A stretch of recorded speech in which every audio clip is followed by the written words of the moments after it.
পড়ছিলাম ভালোবাসি কও, কলমে নুজাইফা নুন। পর্ব সংখ্যা 20। আমি দৌড়ে গিয়ে পরাগ ভাইকে পিছন থেকে জড়িয়ে ধরি।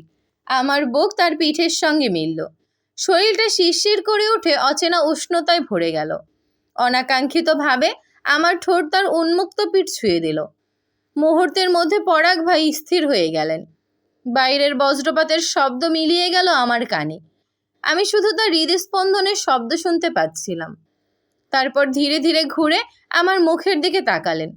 তার চোখে ঝড়ের চেয়েও প্রবল এক তাণ্ডব। আবার সেই চোখেই ছিল অদ্ভুত কোমলতা।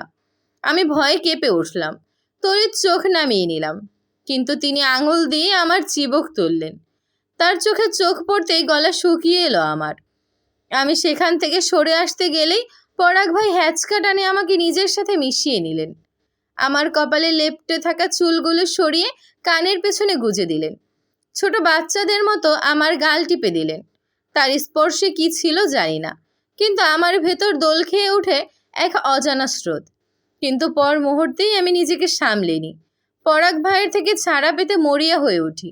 তিনি আমাকে ছাড়েন না, বরং আরো শক্ত করে জড়িয়ে ধরেন। আমার কানের কাছে মুখ নিয়ে মাতাল স্বরে বলেন, আমার যেমন ভালো গুণ আছে তেমনই খারাপ গুণও আছে। আমি একবার রোমান্টিক মোডে গেলে নিজেকে আর কন্ট্রোল করতে পারি না।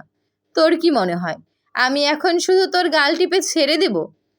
তার কথায় বুকের ভেতরটা হু হু করে উঠল। আমি চোখ বুজে ফেললাম। ভয়, লজ্জা, অচেনা অনুভূতি সব মিলেমিশে বুকের ভেতর এক অদ্ভুত আলোড়ন তুলল। তার উষ্ণ নিঃশ্বাস গাল ছুঁয়ে যাচ্ছিল। আমি কেঁপে উঠলাম। ঠোঁট ফাঁক করে কিছু বলতে যাব, কিন্তু শব্দ বের হলো না। শুধু হৃদস্পন্দন কানফাটা বজ্রের মতো বাজতে লাগলো। পরাগ ভাই হঠাৎ আমার মুখের খুব কাছাকাছি চলে এলেন।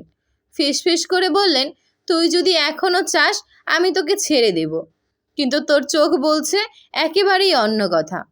আমি আর প্রতিরোধ করতে পারলাম না। আমার হাত দুটো নিজে থেকেই উঠে গিয়ে আঁকড়ে ধরল তার শার্টহীন বুক। মুহূর্তের মধ্যে আমাদের মাঝে দূরত্ব ভেঙে গেল। ঘরের ভেতর খড় বিছিয়ে রাখা ছিল। তিনি আমাকে পাজা কোলে তুলে নিয়ে খড়ের বিছানায় শুইয়ে দিলেন। তার চোখের গভীরতায় আমি হারিয়ে যাচ্ছিলাম। তার আঙুল আলতো করে ছুঁয়ে গেল আমার কপাল থেকে গাল বেয়ে ঠোঁটের কোণ পর্যন্ত। আমার শিরদাঁড়া বেয়ে অদ্ভুত কাঁপুনি ছড়িয়ে গেল শরীর জুড়ে। তিনি ঝুঁকে এলে আমি চোখ বুজে ফেললাম। পরাগ ভাইয়ের নিঃশ্বাসে আমার নিঃশ্বাস মিশে যাচ্ছিল। আমরা ক্রমশ কাছাকাছি চলে আসছিলাম। হঠাৎই পরাগ ভাইয়ের মুখে একটা শব্দ শুনে সম্মতি ফিরে আসে। আমি ধাক্কা দিয়ে পরাগ ভাইকে নিজের উপর থেকে সরিয়ে দিই। তাচ্ছিল্যের হাসি হেসে বলি, তখন তো খুব গর্ব করে বলেছিলেন আমি চাইলেই তোকে ভোগ করতে পারতাম, কিন্তু করিনি। আসলে আপনি এতদিন সেরকম সুযোগ পাননি, কিন্তু আজ যখন সেই সুযোগটা পেয়েছেন ঠিকই আপনার পুরুষ চিত্ত জেগে উঠেছে। নারী দেহের প্রতি এত লোভ আপনার, এই জন্যই কি বউ থাকার পরেও দ্বিতীয় বিয়ে করছেন? পরাগ ভাই হঠাৎ চুপ হয়ে গেলেন। তার চোখে ক্ষতবিক্ষত অভিমান জমে উঠল। তিনি ঠোঁট শক্ত করে চেপে ধরে কয়েক সেকেন্ড আমার দিকে তাকিয়ে রইলেন। তারপর কিছু না বলে এই ঝড় বৃষ্টির মধ্যেই হনহন করে বেরিয়ে পড়লেন।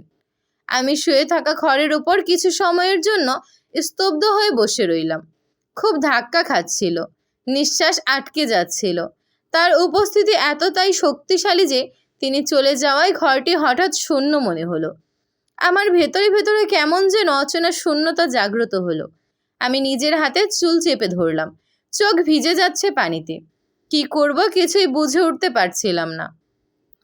আমি ধীরে ধীরে উঠে বসলাম। হাত দিয়ে চোখ মুছে চেষ্টা করলাম শান্ত হতে, কিন্তু ভেতরের উত্তেজনা থামছিল না। আমি বার কয়েক পরাগ ভাইয়ের নাম্বারে ডায়াল করলাম, কিন্তু প্রতিবারই সুইচ অফ বলছে। পরাগ ভাই টেনশনে আমার মাথা ফেটে যাচ্ছিল। এর মধ্যে আবার এক চিলতে দুটি ছড়িয়ে বিজলি চমকে উঠে ঘর আলোকিত হয়ে। আমি ভয়ে চিৎকার দিয়ে দোকান চেপে ধরি।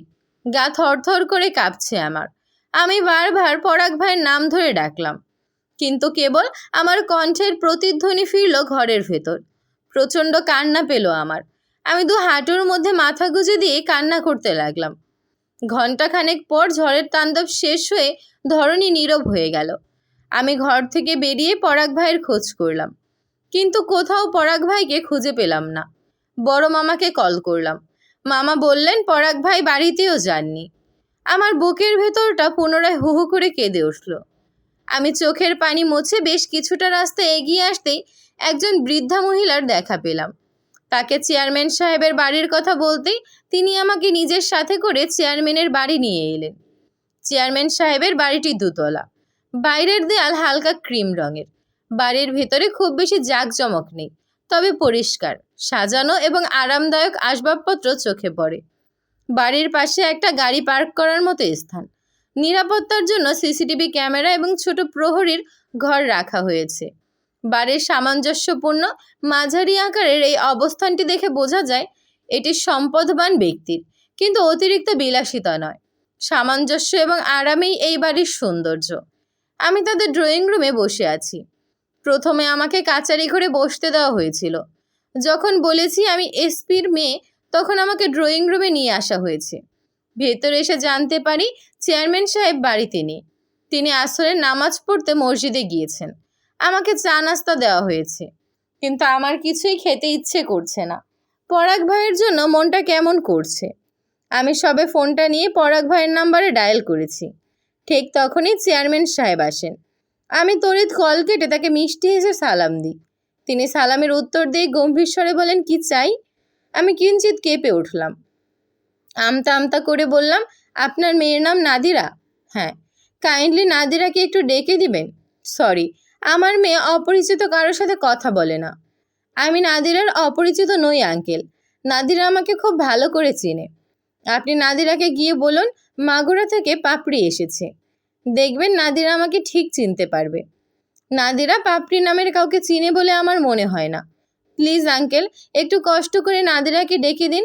নাদিরার সঙ্গে কথাটা বলা খুব জরুরি। Please uncle, please. চেয়ারম্যান সাহেব কিছু না বলে উপরে চলে গেলেন। মিনিট 5 পর ফিরে এলেন। ভেবেছিলাম তিনি হয়তো নাদিরাকে সাথে নিয়ে আসবেন, কিন্তু তিনি একা আসাতে আশাহত হলাম আমি। কাপা গলায় বললাম, আঙ্কেল নাদিরা? তিনি উপরের দিকে আঙুল তাক করে বললেন, ওই যে নাদিরা। তার কথা মতো আমি শিরের দিকে দৃষ্টি ঘোরালাম। নাদিরার দিকে চোখ পড়তেই মনে হলো আমার পায়ের তলা থেকে যেন মাটি সরে গেল। আমি কোন নাদিরাকে দেখছি?